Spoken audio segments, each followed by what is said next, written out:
ګرانو کتونکو ستاسو په مخ کې دا تصویر ښکاره کیږي دا د یو سپي تصویر دی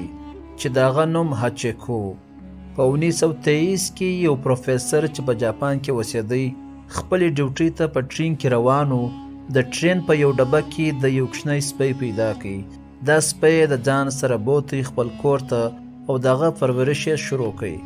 شپې تېرېدې د سپی د پروفیسر سره مخته کېدی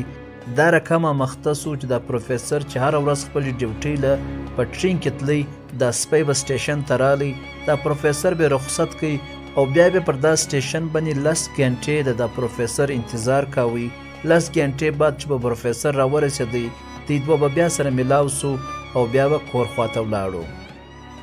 په 1925 کې د پروفیسر یو ورځ خپلې ډیوټۍ ته د ټرین سټیشن څخه ولاړی د هاچیکو سره رخصت واخیستی خو هلته په ډیوټۍ باندې پر ده باندې د زړه دوره راله او دی مړ سو هاچیکو ټوله ورځ پر سټیشن باندې تېره کړه خو پروفیسر نه راورسېدی د هغه ورځې بعد هاچیکو 9 کاله پر سټیشن باندې د پروفیسر انتظار کوي تر دا ټیمه پورې چې په 1935 کې هاچیکو په خپله وفات سو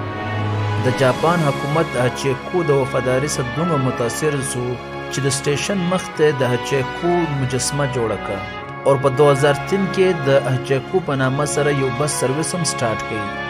او په بالیوډ کې د هاچیکو په نامه سره یو فلم هم جوړ سو